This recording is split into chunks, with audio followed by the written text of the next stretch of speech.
হাদিস শরীফে রাসূল করিম সাল্লাল্লাহু আলাইহি ওয়াসাল্লাম বলেন, কেউ যদি জেনে শুনে কারো বিরুদ্ধে মিথ্যা মামলা করে, বাংলাদেশে এরকম অসৎ মানুষ নাই জেনে শুনে কেউ বিরুদ্ধে মিথ্যা মামলা করে না। আল্লাহ রসুল বলেন, কেউ যদি জেনে শুনে কারো বিরুদ্ধে মিথ্যা মামলা করে, সে জানে মামলাটা আমি মিথ্যা করছি, কিন্তু নানা রকম কৌশলে হাকিমরে বুঝাইয়া দিল মামলাটা সত্য। আছে না কৌশল? মিথ্যা মামলার পক্ষে যদি 10 জন মিথ্যা সাক্ষী দিয়া দেয়, তবেই তো হাকিমের কাছে মামলা সত্য বলে প্রমাণ হয়। যে কোনো উপায়ে হাকিমরে বুঝাইয়া দিল, বিচারকরে বুঝাইয়া দিল মামলা সত্য, তখন বিচারক বাধ্য এই মিথ্যা মামলাকারীর পক্ষে রায় দিতে। বলুন, বিচারক বাধ্য কিনা? বাধ্য। আল্লাহ রসুল বলেন, আমি মুহাম্মাদুর রাসূলুল্লাহর আদালতে যদি কেউ জেনে শুনে মিথ্যা মামলা করে, আর আমার আদালতে যদি সত্য বইলা প্রমাণ করে দেয়, আদালতের বিধান অনুপাতে আমি তার পক্ষে রায় দিতে বাধ্য। আদালতের বিধান অনুপাতে আমি তার পক্ষে রায় দিতে বাধ্য। কিন্তু মিথ্যা মামলাকারী যেন মনে মনে জেনে রাখে, আমার আদালত রায় পাইছে না, জাহান্নামের সার্টিফিকেট পাইছে। এবার কি বললেন আল্লাহ রসুল? কি বলছেন? মিথ্যা মামলার রায় পাওয়া মানে জাহান্নামের সার্টিফিকেট। বাংলাদেশের কোনো মুসলমান জাহান্নামের সার্টিফিকেট সংগ্রহ করে না। কই থেকে বলেন? যারা মিথ্যা মামলা করে আদালত থেকে রায় নেয়, এরা আল্লাহ রসুল কি বলেছেন? জাহান্নামের সার্টিফিকেট নেয়। এরা জাহান্নামের সার্টিফিকেট কোত্থেকে সংগ্রহ করছে? আদালত থেকে। কোত্থেকে সংগ্রহ করছে? আদালত থেকে মিথ্যা মামলার রায় সংগ্রহ করছো, রসুল বলেন জাহান্নামের সার্টিফিকেট সংগ্রহ করছো। এই জন্য বলেছিলাম, মিথ্যা কথা বলা যেমন হারাম, জাহান্নামে নিয়ে যাবে। মিথ্যা সাক্ষী দেওয়া যেমন হারাম, তোমাকে জাহান্নামে নিয়ে যাবে। মিথ্যা মামলা করা যেমন হারাম, তোমাকে জাহান্নামে নিয়ে যাবে। ঠিক তেমনিভাবে শরীয়ত সম্মত খেলা ছাড়া, শরীয়ত আরোপিত শর্ত ছাড়া খেলা হারাম। এই সমস্ত খেলাও তোমাকে জাহান্নামে নিয়ে যাবে। এই বিষয়গুলিও আমাদের সমাজের মুসলমানদের জানা থাকা দরকার।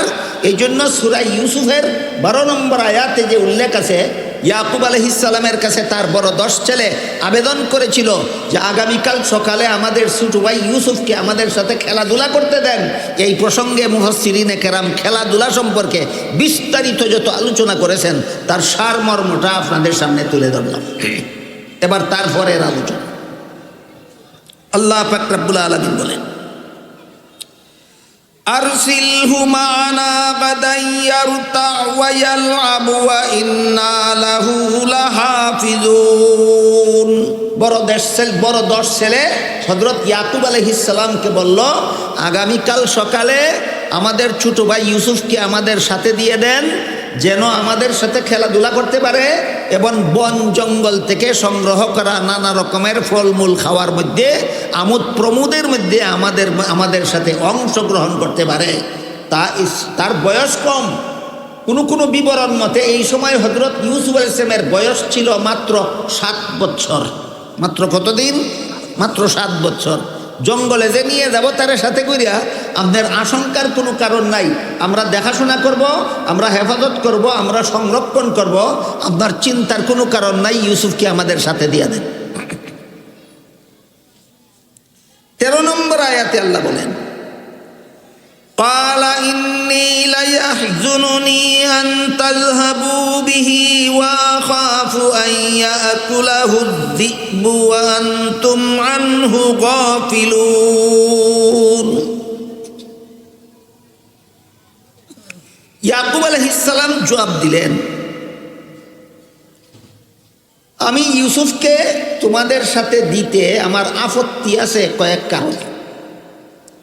তোমাদের সাথে খেলাধুলা করতে দিতে, আগামীকাল সকালে ইউসুফকে তোমাদের সাথে খেলাধুলায় পাঠাতে আমার কয়েকটা কারণে আপত্তি আছে।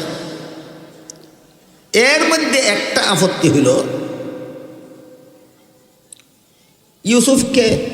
তোমরা ইউসুফকে সাথে নিয়ে গেলে ইউসুফকে বাঘে হামলা করবে। ইউসুফকে বাঘে খেয়ে ফেলার আশঙ্কা, বাঘে খাইয়া ফেলার আশঙ্কা আমার অন্তরে আছে। এই আশঙ্কার কারণে আমি ইউসুফকে তোমাদের সাথে দিতে পারি না। মনে হয় পরশু আপনাদেরকে বিষয়টা আমি একটু বিস্তারিতভাবে বলেছি। ইয়াকুব আলাইহিস সালাম স্বপ্নে দেখেছিলেন ইউসুফকে সাথে নিয়ে পাহাড়ের চূড়ায় দাঁড়িয়ে আছেন। এমত অবস্থায় 10টা বাঘ একসাথে হামলা করছে ইউসুফকে খেয়ে ফেলার জন্য।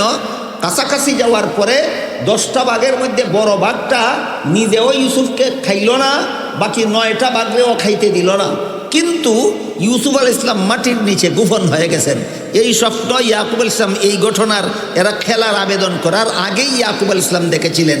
ওই দিন আমি আপনাদেরকে বিস্তারিতভাবে বলেছি যে নবীর স্বপ্নের ব্যাখ্যা নবী নিজেই ভালো রকম বুঝেছেন, কারণ হযরত ইয়াকুব আলাইহিস সালামকে আল্লাহ স্বপ্নের ব্যাখ্যায় বিশেষ পারদর্শী বানাইছিলেন, তেমনিভাবে হযরত ইউসুফ আলাইহিস সালামকেও আল্লাহ স্বপ্নের ব্যাখ্যা দানে বিশেষ পারদর্শী বানাইছিলেন। ইয়াকুব আলাইহিস সালাম নিজের স্বপ্নের ব্যাখ্যা সুস্পষ্টভাবে নিজেই বুঝতে পেরেছিলেন যে 10টা বাঘের ব্যাখ্যা হইল আমার বড় 10টা ছেলে। আমি স্বপ্নে দেখছি 10টা বাঘে আমার ছোট ছেলে ইউসুফরে হামলা করছে, এই 10টা বাঘের ব্যাখ্যা হইল আমার বড় 10টা ছেলে।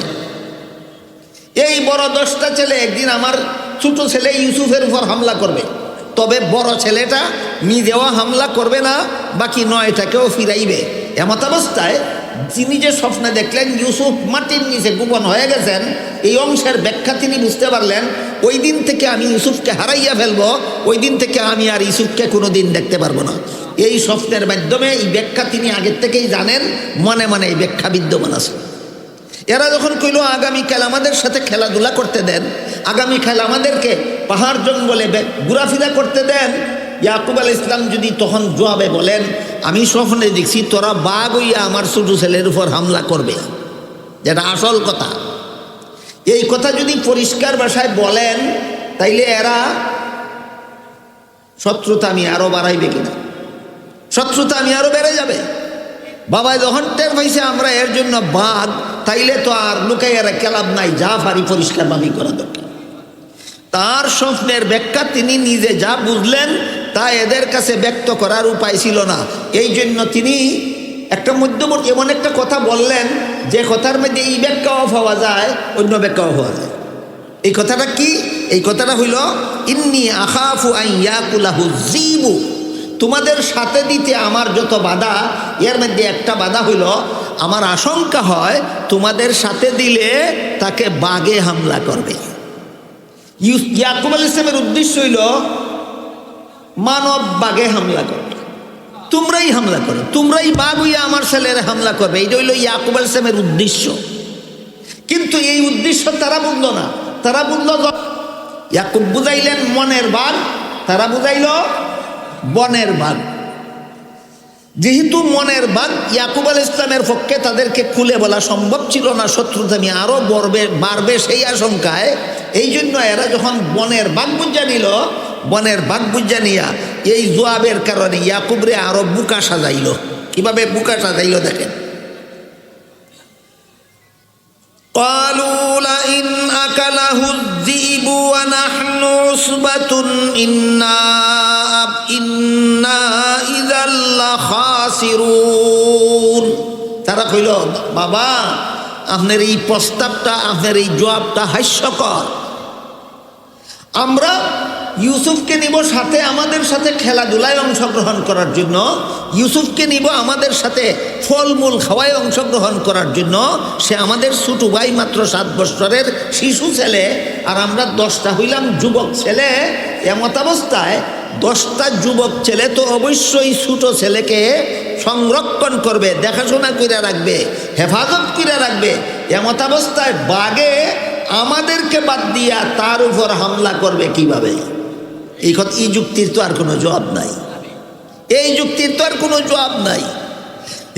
7 বছরের শিশু ছেলে, আমরা 10টা জোয়ান ছেলে, বাঘে হামলা করলে তো আগে আমাদেরকে হত্যা করার পর তারে হত্যা করতে হবে। আমরা থাকা অবস্থায় ইউসুফরে বাঘে হামলা করবে, বাঘে খেয়ে ফেলবে, এই জবাব হাস্যকর, এটা গ্রহণযোগ্য নয়।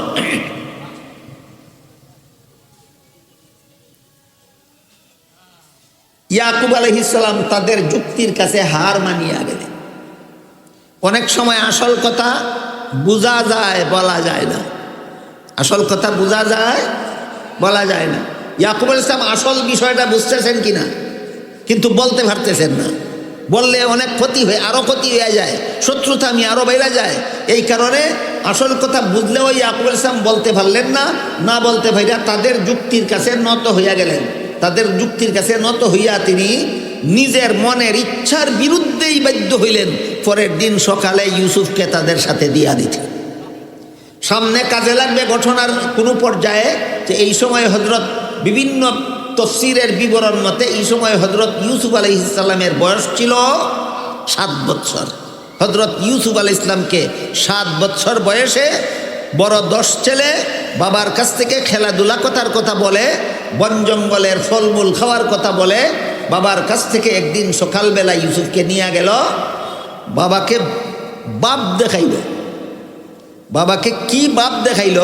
বাবাকে এই বাপ দেখাইল যে বাবার সামনে বড় 10 জনের একজন ইউসুফের নিজের কান্দ তুল্লা দিছে। একজনের কাছ থেকে আরেকজনে কান্দে করে নিয়ে যায়, আরেকজনের কাছ থেকে আরেকজনে কাঁধে করে নিয়ে যায়, আরেকজনের কাছ থেকে আরেকজনে কাঁধে করে নিয়ে যায়। অযত্ন না সযত্ন? সযত্ন। এই সযত্নের বাপ দেখাইছে।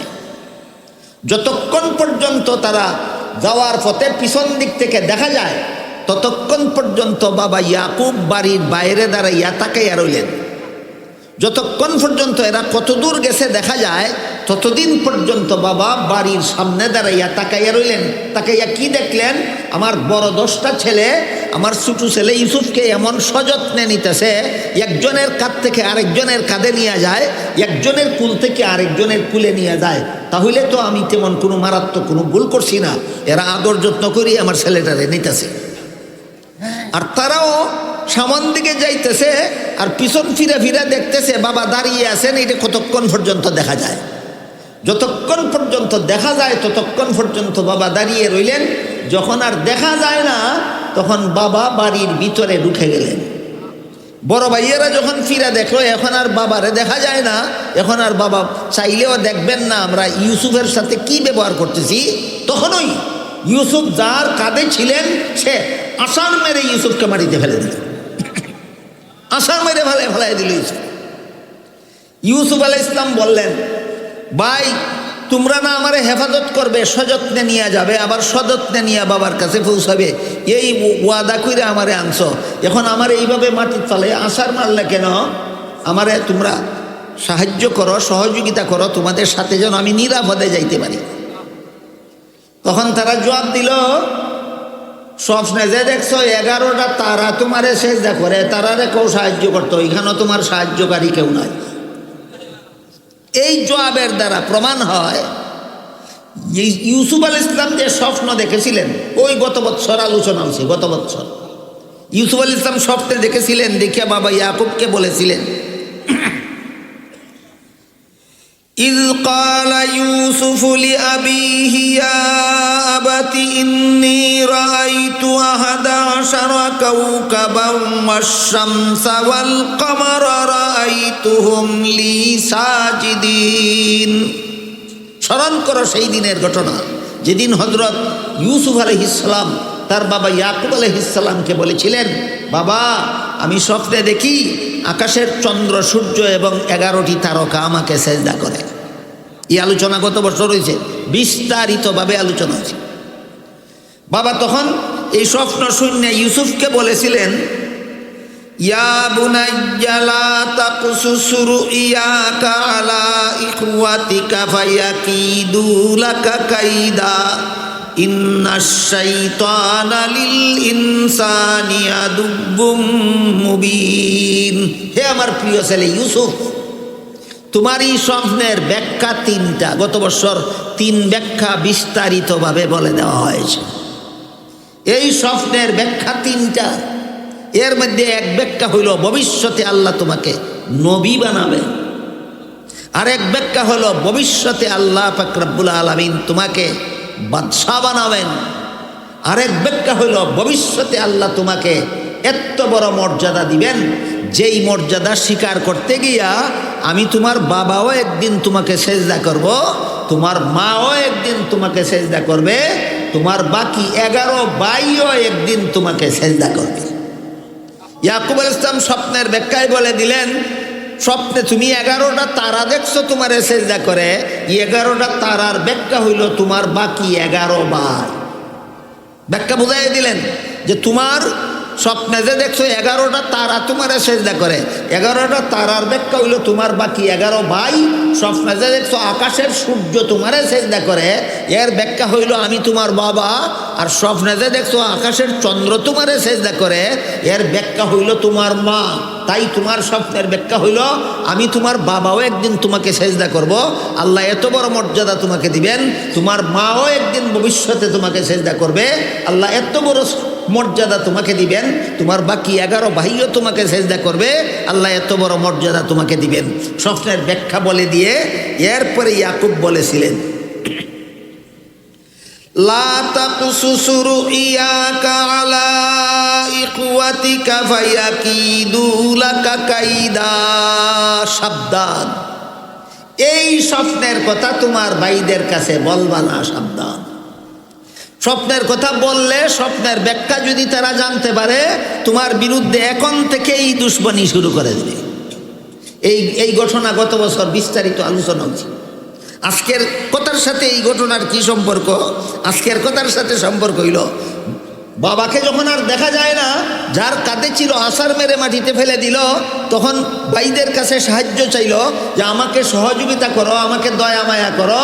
তখন তারা জবাব দিল, তোমার স্বপ্নে দেখা 11টা তারারে কেউ তোমার সেজদা করতো, এখানে তোমার সাহায্য করতো, এখানে তোমার সাহায্যকারী কেউ নেই। আজকের জবাবে বোঝা গেল বাবা যদিও বলে দিছিলেন তোমার ভাইদের কাছে স্বপ্নের কথা বলবা না, কিন্তু কোনো না কোনো উপায়ে ভাইয়েরা স্বপ্নের কথা জানিয়ে ফেলছিল। কথাটা বুঝলেন কি না? গোপনীয় কথা মানুষের মধ্যে আরো আরো বেশিভাবে ছড়ায়। কিভাবে ছড়ায়? এক বন্ধু তার আরেক বন্ধুর কাছে একটা গোপন কথা কইল, বলে এই গোপন কথাটা তুমি বন্ধু হিসাবে তোমার কাছে কইলাম, সাবধান অন্য কারো কাছে কইলাম। সে গিয়া তার আরেক বন্ধুর কাছে কয় সাবধান কারো কাছে কইবা না। সে গিয়া তার বাপের কাছে কয় সাবধান আর কারো কাছে কইবা না। হের বাপে গিয়া হের ছেলের কাছে কয় সাবধান আর কারো কাছে কইবা না। ছেলে গিয়া বউয়ের কাছে কয় সাবধান আর কেউ কাছে কইবা না। বউয়ে তার ছেলে মেয়েরে কয় সাবধান আর কেউ কাছে কইস না। হওয়া হয়েছে নি? ঠিক এইভাবে অনেক গোপন কথা নিজের ইচ্ছার বিরুদ্ধেই সমাজে ছড়াইয়া যায়। ঠিক তেমনিভাবে ইউসুফ আলাইহিস সালাম যে স্বপ্ন দেখেছিলেন, স্বপ্নের ব্যাখ্যা যে ইয়াকুব আলাইহিস সালাম বলে দিয়েছিলেন, সাথে সাথে বলে দিয়েছিলেন সাবধান কারো কাছে বলবে না। হয়তো বা তিনি অনিচ্ছাবশতই হয়তো কোনো ভাইয়ের কাছে বলে ফেলেছিলেন, আর না হয় কেউ আড়ি পেতে শুনে ফেলেছিল। এই শোনার মাধ্যমে বাকি বড় 10 ভাই স্বপ্নের কথা জেনে ফেলেছিল। এই জন্য আছাড় মাইরা যখন ফেলাইয়া দিল, তখন তিনি যখন সাহায্য চাইলেন, আমাকে সাহায্য করো, আমার সাথে দুর্ব্যবহার করো না, আমারে অত্যাচার করো না, তখন তারা জবাব দিল, স্বপ্নে দেখা 11টা তারার কাছে সাহায্য চাও, আমাদের এখানে তোমার সাহায্যকারী কেউ নাই। এরার জবাবে কি বোঝা গেল? ইউসুফ আলাইহিস সালামের স্বপ্নের কথা বড় 10 ভাইয়ের কাছে গোপন ছিল না প্রকাশ হইয়া গেছিল? প্রকাশ হয়ে গেছে।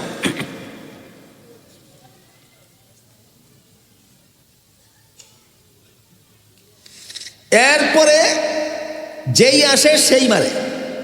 এই 10 ভাইয়ের যেই তার কাছে আসে সেই মারামারি করে। 10 ভাইয়ের যেই তার কাছে আসে সেই মারামারি করে। শুধুমাত্র বড়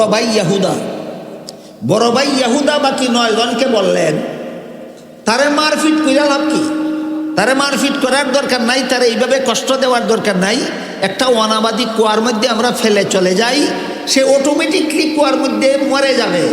কাজে আমরা নিজের হাতে মারপিট কইরা আলাদা তারে কষ্ট দেওয়ার কি দরকার? এই প্রস্তাবটা করলো এই 10 ছেলের বড় ছেলে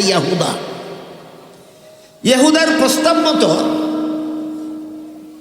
হযরত ইউসুফ আলাইহিস সালামকে তারা মুসাফির যেই রাস্তা দিয়ে এক দেশ থেকে আরেক দেশে আসা যাওয়া করে, এই রাস্তার পাশে জঙ্গলে একটা অনাবাদী কুয়ার মধ্যে নিয়ে গেল। এই কুয়াটার অবস্থা ছিল, এই কুয়ার পানি ব্যবহারের যোগ্য নয়। পানি আছে কিছু, কিন্তু খাওয়ার মতো না, ব্যবহার করার মতো না, ময়লা পানি, মরা পানি। এই কুয়ার ভিতরের এক পাশে একটা পাহাড় আছে, একটা পাথর আছে টিলার মতো, এটা পানির নিচে ডুবছে না, ভাসমান অবস্থায়। হযরত ইউসুফ আলাইহিস সালামকে তাদের বড় 10 ছেলে তাদের বড় ভাই ইয়াহুদার পরামর্শক্রমে হযরত ইউসুফ আলাইহিস সালামকে ওই কুয়ার মধ্যে কুয়ার উপরে উঠাইয়া যখন ছেড়ে দিল, তিনি কুয়ার ফারের মধ্যে ধরে রাখেন, এই কারণে তিনি কুয়ার ভিতরে ভরেন না। কুয়ার ফারে ধরে রাখার কারণে যেহেতু ফেলে দিলেও পড়েন না, এই জন্য তারা করলো কি, হযরত ইউসুফ আলাইহিস সালামের গায়ের জামা খুললিয়া, জামা সিরা রশি বানাইয়া ইউসুফ আলাইহিস সালামের দুই হাত পিছন দিক দিয়া বান্ধিয়া, এরপরে বান্দের মধ্যে একটা দড়ি লাগাইয়া কুয়ার ভিতরে ছাড়ল। বলেন আর কি কুয়ার পারে ধরে রেখে আত্মরক্ষার সুযোগ আছে?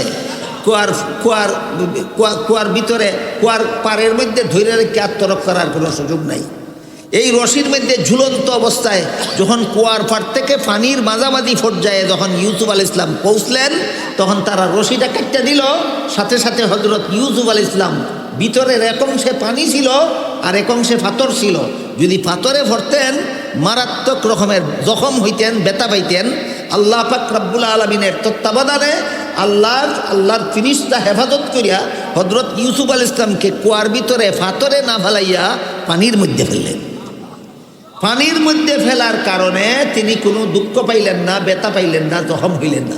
পানির মধ্যে ফিরা যখন দেখলেন এক পাশে একটা পাথর আছে, পাথরটা পানির নিচে ডুবন্ত অবস্থায় না, পাথরটা ভাসমান অবস্থায়, তখন হযরত ইউসুফ আলাইহিস সালাম পানির থেকে এই পাথরের মধ্যে উঠে বসলেন। فلما ذهبوا به وأجمعوا أن يجعلوه في غيابة الجب وأوحينا إليه لتنبئنهم بأمرهم هذا وهم لا يشعرون। এমত অবস্থায় বড় 10 ভাই যখন এইভাবে হযরত ইউসুফ আলাইহিস সালামকে কুয়ায় নিক্ষেপ করে দিল, আল্লাহ পাক রব্বুল আলামিন ঠিক সেই মুহূর্তে ইউসুফ আলাইহিস সালামের কাছে ওহী পাঠিয়ে দিলেন। তখন ইউসুফের বয়স কত ছিল? 7 বছর। 7 বছর বয়সে আল্লাহ কুয়ায় নিক্ষিপ্ত অবস্থায় কোনো তাফসীরের বিবরণ মতো নিক্ষেপ করার পূর্ব মুহূর্তে, আর কোনো তাফসীরের বিবরণ মতো নিক্ষেপ করা মাত্রই আল্লাহ পাক রব্বুল আলামিন হযরত ইউসুফ আলাইহিস সালামের কাছে ওহী পাঠালেন। কি পাঠালেন? ওহী। এই ওহী শব্দের আবিদানি করতে হলো এমন গোপন ইশারা, যে ইশারা যে দিল আর যারে দিল দুইজনেই বুঝে, আর কেউ বুঝে না। এমন গোপন ইশারাকে আবিদানি করতে ওহী বলা হয়। আর ওহী শব্দের পারিভাষিক অর্থ হলো আল্লাহর পক্ষ থেকে আল্লাহর বান্দাদের কাছে যে বাণী পাঠানো হয়, ওই পাঠানো বাণীকে ইসলামের পরিভাষায় ওহী বলা হয়। হযরত ইউসুফ আলাইহিস সালাম 7 বছর বয়সে কুয়াতে নিক্ষিপ্ত হওয়ার সময় আল্লাহ যে বলেন আমি ইউসুফের কাছে ওহী পাঠাইলাম, অধিকাংশ মুফাসসিরিনে কেরামের মতে এটা পারিভাষিক ওহী ছিল না, যা আবিধানিক ওহী ছিল। আবিধানিক ওহীর মর্ম হলো আল্লাহর পক্ষ থেকে ইউসুফের কোনো বান্দার মনের মধ্যে এমন কথা, এমন ভালো কথা জাগ্রত করে দেওয়া, যে জাগাইয়া দিল সে জানে কি জাগাইয়া দিল, আর যার অন্তরে জাগাইয়া দিল সে জানে কি জাগাইয়া দিল, আর কেউ বুঝার উপায় নাই। সুতরাং এটা আবিধানিক ওহী ছিল। এইরকম ওহীর আলোচনা আল্লাহ কোরআনে আরো 2 জায়গায় করছেন। এক জায়গায় বলছেন মুসা আলাইহিস সালামের মায়ের কাছে আমি ওহী পাঠাইলাম, আর এক জায়গায় বলছেন মৌমাছির কাছে আমি ওহী পাঠাই। বলেন তো মৌমাছির কাছে আল্লাহ কোনো বার্তা পাঠান, না তার অন্তরে কোনো ভালো কথা জাগ্রত করে দেন? হ্যাঁ, মৌমাছির অন্তরের মধ্যে আল্লাহ ভালো কথা জাগ্রত করে দেন। এটারে আবিদানি করতে ওহী বলা হয়। এই জন্য মৌমাছি তার ছাদ থেকে বাড়িয়া 2 মাইল 3 মাইল পর্যন্ত যায় মধু আহরণ করতে। মধু আহরণ করে নিয়া 3 মাইল দূর যে পিছনে মৌচাক ফেলাই আইছে, মৌচাকটা কোন এলাকার কোন বাড়ির কোন গাছের কোন ডালে আছে, এটা তো তার কাছে কোনো থার্মোমিটার নাই, তার কাছে কোনো দিক নির্দেশনা যন্ত্র নাই।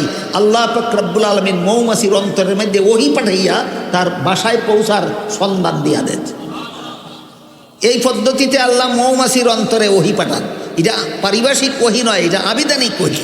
এর মানে হলো কারো অন্তরে আল্লাহর পক্ষ থেকে কোনো ভালো কথা জাগাইয়া দেওয়া, কারো অন্তরে আল্লাহর পক্ষ থেকে কোনো ভালো কথা জাগাইয়া দেওয়াকে আবিধানি করতে ওহী বলা হয়। এই মর্মেই মৌমাছির কাছেও আল্লাহ ওহী পাঠান, এটা আবিধানিক ওহী। ঠিক তেমনিভাবে হযরত মুসা আলাইহিস সালামের জন্মের আগেই ফেরাউন মিশরের রাজা ফেরাউন আইন পাশ করে রেখেছিল, বনি ইসরাইল তাদের বংশে, মুসা আলাইহিস সালামের বংশের নাম ছিল বনি ইসরাইল। বনি ইসরাইলের বংশে কোনো ছেলে জন্ম হইলে তাকে 1 বৎসরের ছেলে হত্যা করে ফেলা হবে, আর 1 বৎসরের ছেলে জন্ম হইলে তাকে শ্রমের কাজে ব্যবহার করার জন্য রেখে দেওয়া হবে। অনেক লম্বা ঘটনা, আমি সেই দিকে যাইতেছি না। শুধু মুসা নবীর মায়ের কাছেও যে আল্লাহ ওহী পাঠাইছেন, কোরআনে বলেছেন, ওই কথাটা বলতে চাই। ওহী, আবিধানিক ওহীটা বোঝার জন্য। ফেরাউন আইন করল, বনি ইসরাইলের বংশে আগের বছর যে ছেলে জন্মগ্রহণ করবে ওই ছেলেকে রেখে দেওয়া হবে গুলামি খাটাবার জন্য, আর পরের বছর যে ছেলে জন্মগ্রহণ করবে ওই ছেলেকে হত্যা করে ফেলা হবে নবীর সম্ভাবনা হ্রাস করার জন্য। ফেরাউনের এই আইন জারি হওয়ার পরে আল্লাহ পাক রব্বুল আলামিন মুসা আলাইহিস সালামের মায়ের গর্ভে হারুন আলাইহিস সালামকে জন্ম দিয়া পাঠাইলেন আগের বছর। এই বছরের ছেলেদেরকে হত্যা করার আইন নাই। পরের বছর মুসা নবীর গর্ভে, হারুন আলাইহিস সালামের মায়ের গর্ভে মুসা নবীর মা গর্ভবতী হলেন। আগের বছর হারুন আলাইহিস সালাম জন্ম হইলেন, পরের বছর আবার গর্ভবতী হলেন। দ্বিতীয় বছর এই মায়ের গর্ভে আসলেন হজরত মুসা আলাইহিস সালাম। ঘটনা বুঝে থাকলে এবার বলুন, আগের বছরের ছেলেদের তো হত্যা করার কথা না, পরের বছর যদি এই গর্ভ থেকে কোনো ছেলে জন্ম হয়, ফেরাউনের আইন মতো তারে হত্যা করে ফেলার কথা কিনা? হত্যা করে ফেলার কথা। এই জন্য মুসা আলাইহিস সালামের মা চিন্তায় আহার নিদ্রা বন্ধ হয়ে গেল, সারা রাত ঘুম হয় না, সারাদিন খানা পানি চলে না। এই বছর যে আবার আমার গর্ভে সন্তান আসলো, যদি এই সন্তানটা ছেলে হয় তাহলে তো ফেরাউনের জল্লাদ বাহিনী আমার কুল থেকে আমার ছেলেটাকে কাইরা নিয়া আমার চোখের সামনে হত্যা করে ফেলবে, কেমন করে বরদাস্ত করব? এই চিন্তায় মুসা নবীর গর্ভবতী মা আহার নিদ্রা বন্ধ হয়ে গেল। আল্লাহ পাক রব্বুল আলামিন এই অবস্থায় বলেন, ওয়া আওহাইনা ইলা উম্মি মুসা, এই অবস্থায় আমি মুসা নবীর মায়ের কাছে, গর্ভবতী মায়ের কাছে ওহী পাঠাইলাম, মানে আমি আল্লাহর পক্ষ থেকে তার অন্তরের মধ্যে জাগ্রত করে দিলাম। কি ওহী পাঠাইলাম? আল্লাহ বলেন, মুসা নবীর গর্ভবতী মায়ের কাছে ওহী পাঠাইলাম, তোমার চিন্তা, তোমার গর্ভের সন্তান যদি ছেলে হয় তাহলে ফেরাউনের জল্লাদ বাহিনী হত্যা করে ফেলবে। যদি ছেলে হয়, মেয়ে হইলে তো হত্যা করবে না। তোমার চিন্তা হইল তোমার গর্ভের সন্তান যদি মেয়ে হয়, যদি ছেলে হয়, তাহলে ফেরাউনের জল্লাদ বাহিনী তাকে হত্যা করে ফেলবে। আমি তোমাকে বলে দিলাম, তোমার গর্ভে আমি ছেলেই দিয়েছি। চিন্তা তো আসিল যদি ছেলে হয় তাহলে মেরে লইব। এখন যখন আল্লাহ বলে দিলেন ছেলেই দিয়েছি, আর চিন্তা নাই না। আগের চিন্তা আসিল সন্দেহমূলক, এখন আর চিন্তা নিশ্চিত। আগের চিন্তা আসিল সন্দেহমূলক, যদি ছেলে হয়। আল্লাহ বলে দিলেন যদি না ছেলে হই। এখন কি সন্দেহমূলক চিন্তা না নিশ্চিত চিন্তা? এখন তো নিশ্চিত চিন্তা। সাথে সাথে আল্লাহ মুসা নবীর মায়ের অন্তরে আরেকটা ওহী পাঠাইলেন। একটা ওহী পাঠাইলেন, আমি ছেলে হই তোমার গর্ভে দিছি। আরেকটা ওহী পাঠাইলেন, তবে এই ছেলে ভূমিষ্ঠ হওয়ার পরে 2 দায়িত্ব তুমি পালন করবা, আর 2 দায়িত্ব আমি আল্লাহ পালন করব। মাকে দিলেন 2 দায়িত্ব। কি 2 দায়িত্ব? এক দায়িত্ব হলো এই ছেলেটাকে তুমি একটা বাক্সে ঢুকাইবে, এটা এক দায়িত্ব তোমার। আরেক দায়িত্ব হলো বাক্সটা নীল নদে ভাসাইয়া দিবে, এটা হইল তোমার আরেক দায়িত্ব। মারে দায়িত্ব দিলেন? 2 দায়িত্ব। আল্লাহ পাক রব্বুল আলামিন নিজে নিলেন আরো 2 দায়িত্ব। আল্লাহ নিজে কোন 2 দায়িত্ব নিলেন? একটা দায়িত্ব নিলেন, এই বাক্সটা নদীর মধ্যে ভাসাইয়া দিলেও বাক্সর মধ্যে যে শিশু মুসা থাকবে, বাক্সটা যেন পানির মধ্যে ডুবিয়া শিশুটা যেন মারা না যায়, হেফাজত আমি আল্লাহ নিজে করব। নিলেন এক দায়িত্ব। আরেক দায়িত্ব নিলেন, এই শিশুকে আবার নিরাপদে তুমি মায়ের কুলে আমি আল্লাহ ফিরাইয়া দেব। এইগুলি আল্লাহর ওহী মুসা নবীর মায়ের কাছে পাঠাইলেন। বুঝাই থাকতে বলেন তো, জিবরাইল ফিরিস্তারে দিয়ে ওহী পাঠাইলেন না মুসা নবীর গর্ভবতী মায়ের অন্তরে আল্লাহ জাগাইয়া দিলেন? কারো অন্তরে আল্লাহর পক্ষ থেকে কোনো ভালো পরামর্শ জাগাইয়া দেওয়াকেই আবিদানি করতে ওহী বলা হয়। এই জন্য অধিকাংশ মুফাসসিরিনে কেরাম বলেন, মৌমাছির কাছে আল্লাহ যেই প্রকারের ওহী পাঠান, মুসা নবীর মায়ের কাছে আল্লাহ যেই প্রকারের ওহী পাঠাইছিলেন, 7 বছর বয়সের শিশু ছেলে ইউসুফের কাছেও আল্লাহ সেই প্রকারের ওহী পাঠাইছেন। এই 3 প্রকার ওহী হইল আবিধানিক ওহী, পারিভাষিক ওহী নয়।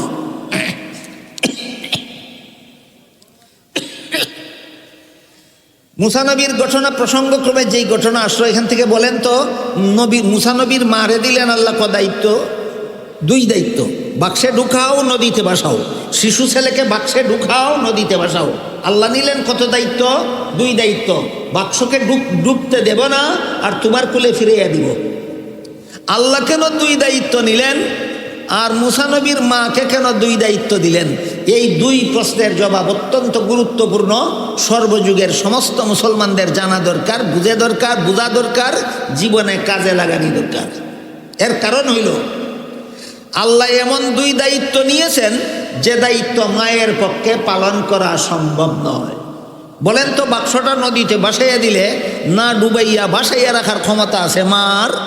না। নদীর পানির মধ্যে বাক্স ভাসাইয়া দিলে পানি কোন দেশে নিয়ে যাইবে বাক্স শিশু সহ, ওইখান থেকে আবার ফিরাইয়া আনার ক্ষমতা আছে মায়ের? না। তাহলে আল্লাহ নিজে কেন দুই দায়িত্ব নিলেন? এই দায়িত্ব তোমাদের পালন করার ক্ষমতা নাই। এখান থেকে আল্লাহ শিক্ষা দিলেন, হে দুনিয়ার মানুষ, যেসব দায়িত্ব তোমাদের পালন করার ক্ষমতা নাই, আমি আল্লাহ সেই সব দায়িত্ব পালন করে থাকি। আমি আল্লাহ সেই সব দায়িত্ব পালন করে থাকি। আর কোনো কাজ করার মতো নাই, আমার যত কাজ আছে সব আল্লাহ করে দিবেন, হে বৈরাগী। আর হাদিস শরীফে আল্লাহ রসুল বলেছেন, লা রাহবানিয়্যাতা ফিল ইসলাম, ইসলামে বৈরাগীবাদ নাই, ইসলামে বৈরাগীবাদ নাই। তোমার জীবনের সকল কাজ আল্লাহ করে দেওয়ার জন্য তোমাকে আল্লাহ দুনিয়াতে পাঠাইছে না, তোমারই আল্লাহ দুনিয়াতে পাঠাইছে, তোমারও কিছু কাজ আছে এইগুলি করার জন্য। সুতরাং যে দুনিয়াতে কোনো কাজ করতে চায় না, বলে সব কাজ আল্লাহ করে দেবে, হে বৈরাগী, এই মতবাদ ইসলামী মতবাদ নয়। আর যারা কয় আল্লাহ করার কিছু নাই, জীবনের সকল কাজ আমাকেই করতে হবে, হে নাস্তিক, হে নাস্তিক। যারা বলে আল্লাহ করার কিছু নাই, সব কাজ আমাকেই করতে হবে, হাল চাষ আমাকেই করতে হবে, বীজ বপন আমাকেই করতে হবে, ধান গাছ আমারই ফলানি লাগবো, ধানের সরা আমারই বার করণ লাগবো, সরার ভিতরে চাউল আমারই দরানি লাগবো, যদি মনে করে, তাহলে হে নাস্তিক, হে নাস্তিক। আর যারা বলে আল্লাহর কাজ আল্লাহ করবে, আমার কাজ আমারই করতে হবে, সে মুমিন মুসলমান। আল্লাহর কাজ আল্লাহ করবে, আমার কাজ আমাকেই করতে হবে যারা মনে করে, এরা মুমিন মুসলমান।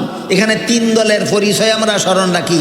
যারা বলে আমার কোনো কাজ নাই করার মতো দুনিয়াতে, আমার সকল কাজ আল্লাহ করে দেবে, এরা বৈরাগী। আর যারা বলে আল্লাহর কোনো কাজ নাই দুনিয়াতে, সব কাজ আমারই করতে হবে, এরা নাস্তিক। আর যারা মনে করে আল্লাহর কাজ আল্লাহ করবে, আমার কাজ আমাকেই করতে হবে, এরাই মুমিন মুসলমান। সুতরাং আল্লাহ দুই দায়িত্ব নিয়া, মুসা নবীর মাকে দুই দায়িত্ব দিয়া, কে বৈরাগী আর কে নাস্তিক আর কে মুমিন মুসলমান, আল্লাহ শিক্ষা দিয়েছেন। গেল ওহী সম্পর্কে সামান্য আলোচনা। আল্লাহ বলেন, হযরত ইউসুফ আলাইহিস সালামকে বড় 10 ভাই যখন কুয়াতে নিক্ষেপ করে দিল, তাৎক্ষণিকভাবে আমি হযরত ইউসুফ আলাইহিস সালামের কাছে ওহী পাঠাইলাম। কেমন ওহী? যেমন ওহী আল্লাহ মৌমাছির কাছে পাঠান। কেমন ওহী? যেমন ওহী আল্লাহ মুসা আলাইহিস সালামের মায়ের কাছে পাঠাইছিলেন। নবী রাসূলগণের কাছে যেই ওহী পাঠান সেই ওহী নয়, এইটাই প্রায় সমস্ত মুফাসসিরিনে কেরামের মত। কারণ আল্লাহ পাক রব্বুল আলামিন হযরত ঈসা আলাইহিস সালামকে কুলের শিশু থাকাকালে নবী বানাইছিলেন। এর বিশেষ একটা কারণ ছিল। এর বিশেষ ওই কারণ বলতে গেলে আমার এই ঘটনা এই বছর শেষ হইতো না, এই শেষ হইব দূরের কথা, সামনে অগ্রসর হওয়া যেত না। শুধু আপাতত এটুকু মনে রাখেন, ঈসা আলাইহিস সালামের ব্যাপারে একটা বিশেষ কারণ ছিল, যে কারণে আল্লাহ ঈসা নবীকে কুলের শিশু থাকাকালেই নবুয়ত দান করেছিলেন এবং পারিভাষিক করতে ওহী নাজিল করেছিলেন। ইউসুফ আলাইহিস সালামকে আল্লাহ শিশুকালে নবুয়ত দিছেন না, প্রায় সমস্ত নবী রসুলকে আল্লাহ নবুয়ত দিছেন 40 বছর বয়সে। সমস্ত নবীদেরকে আল্লাহ নবুয়ত দিছেন কত বছর বয়সে? 40 বছর বয়সে। ব্যতিক্রম ঈসা আলাইহিস সালাম বিশেষ কারণে। ব্যতিক্রম ঈসা আলাইহিস সালাম এমনিই না, বিশেষ কারণে। সেই কারণের আলোচনা করার মতো সুযোগ এখানে নেই। মুফাসসিরিনে কেরাম তাফসীরের কিতাবে লিখেছেন, নবীগণকে আল্লাহ 40 বছর পূর্ণ হলে পরে নবুয়ত দান করেন কেন? 40 বছর পূর্ণ হওয়ার আগে নবীগণকে নবুয়ত দান করেন না কেন? এর বিরাট রহস্য রয়েছে। শুধু তাই নয়, বরং 40 বছর পূর্ণ হওয়ার আগে নবীগণের দ্বারা ছাগলের রাখালি করাইয়া তারপরে নবুয়ত দান করেন। নবীগণকে শুধু 40 বছর পূর্ণ হওয়ার আগে নবুয়ত দান করেন না, 40 বছর পূর্ণ হওয়ার আগে ছাগলের রাখালিও করান। ছাগলের রাখালি করাইয়া নবুয়ত দেন কেন? এর কারণ বর্ণনা করে মুফাসসিরিনে কেরাম তাফসীরের কিতাবে লেখেন, যারা ছাগল পালে এরা বুঝবো সহজে। ছাগলের কতগুলি স্বভাব আছে বড় খারাপ। 1 নম্বর, যদি আপনি দড়ি দিয়া বেঁধে রাখেন মাঠে, আমরা কই ডিকরা দেওয়া। কি দেওয়া? ডিকরা দেওয়া। ব্রাহ্মণবাড়িয়া এলাকায় কয় খুঁটা দেওয়া। আমরা এখানেও খুঁটা দেওয়া কইলে বুঝতো না, আর হেরার এখানেও ডিকরা দেওয়া কইলে বুঝতো না। তো আমরা এলাকায় কয় ডিকরা দেওয়া। মাঠের মধ্যে দড়ি দেবান দিয়া খুঁটা গাইতে হয়। এই এরিয়ার ভিতরে গাছগুলি খাইতো, কিন্তু ছাগলের বদ অভ্যাস হইল ডিকরা দিলে পরে ডিকরার এরিয়ার ভিতরে যে ঘাস আছে এটা খাইব দূরের কথা, এটার দিকে ছায়ও না। কোন আশেপাশে কোন ক্ষেত ফাঁকনাদান আছে ওইখানেও সাইয়া সাইয়া সারাদিন ফে ফে ফে ফে করে। ডিকরার এরিয়ার ভিতরের গাছ যেহেতু খায় না, খালি চিল্লায় ফে ফে করে, এই কারণে যদি সাইডা দেন তো সাইডা দিলে পরে দেখবেন এই বাড়ির ফাঁকনা খেতে, এই বাড়ির দান এই বাড়ির ক্ষেতের ফাঁকনা দান খাইছে, ওই বাড়ির রুড়ি গাছ খাইছে, ওই বাড়ির খাটলের সারা খাইছে, সব ক্ষতি কইরা বিনাশ কইরা ফেলাইছে। ডিকরা দিলে করে একনিষ্ঠ, সাইডা দিলে করে আর একনিষ্ঠ। দেখাই আনিবা মাঠ থেকে বাড়িতে নিয়ে যাওয়ার সময় যদি গলার দড়ি বান্ধা আপনি পিছে পিছে যান, তারে আগে আগে দেন, কোনোদিনও সোজা হতে যেত না। আজকে ভাতারে ডাইনা লেমে যায়, নাইলে বাম দিকে লেমে যায়। আগিদা দিলে এই কাণ্ডটা করে। আর যদি তারে ফিসিতে দিয়া গলার দড়ি বেঁধে আপনি আগিদা যান, তাহলে কোনোদিনও আপনার সাথে সাথে আরতো না, সাইরা ফায়ে খুঁটি মাইরা পিছন দিকে টানব। এতে যদি রাগান্বিত হইয়া এই খুঁটা দিয়া একটা বাড়ি মারে না, বাড়ি যদি কল্লা তত বা ফেটো হইয়া জায়গা তে জায়গা তুই শেষ। এতগুলি যন্ত্রণা সহ্য করিয়া যে ছাগল ফালতে পারে, এতগুলি যন্ত্রণা সহ্য করিয়া যে ছাগলের ফেট বাড়াইতে পারে, এতগুলি যন্ত্রণা সহ্য করিয়া যে ছাগলের না মাইরা থাকতে পারে, তার পক্ষে ছাগল স্বভাবের যত মানুষ আছে সমাজে, বলুন ছাগল স্বভাবের কিছু মানুষ আছে কিনা? এমনে কইলে হেমনে করে, হেমনে কইলে তেমনে করে, তেমনে কইলে এমনে করে। এই ছাগল স্বভাবের মানুষগুলিরে বুঝাইয়া সুজাইয়া হেদায়েতের পথে আনা যাবে না ছাগল ফালার অভিজ্ঞতা অর্জন না করলে। এই জন্য মুফাসসিরিনে কেরাম তাফসীরের কিতাবে লিখেছেন, নবীগণকে আল্লাহ পাক রব্বুল আলামিন 40 বছর পূর্ণ হওয়ার আগে ছাগল পালাইয়া তারপরে 40 বছর পূর্ণ হওয়ার পরে নবুয়ত দান করেন। এরপরে যে ওহী আসে তাদের কাছে, ওইটা হইল পারিভাষিক অর্থে ওহী। কিন্তু সূরা ইউসুফে যে আল্লাহ বললেন ইউসুফ আলাইহিস সালামকে তার বড় 10 ভাই কুয়ায় নিক্ষেপ করার সময় আমি তার কাছে ওহী পাঠাইলাম, কাউকে নবী বানাবার পরে আল্লাহ যে ওহী পাঠান সেই ওহী নয়, এটা মৌমাছির কাছে আল্লাহ যেই ওহী পাঠান সেই ওহীর কথা বলেছেন। মুসা আলাইহিস সালামের গর্ভবতী মায়ের কাছে আল্লাহ যেই ওহী পাঠাইছিলেন সেই ওহীর কথা বলেছেন। অর্থাৎ আবিধানিক ওহী আমি মৌমাছির কাছেও পাঠাই, আবিধানিক ওহী আমি মুসা নবীর গর্ভবতী মায়ের কাছেও পাঠাইছিলাম। এই ইউসুফ আলাইহিস সালামকে কুয়ায় নিক্ষেপ করার সময় 7 বছর বয়সে আমি তার কাছে আবিধানিক ওহী পাঠাইছি, পারিভাষিক ওহী পাঠাবো 40 বছর পূর্ণ হওয়ার পর। এবার আমরা বোঝার চেষ্টা করব এই মুহূর্তে আল্লাহ ইউসুফ নবীর কাছে কি ওহীটা পাঠাইলেন।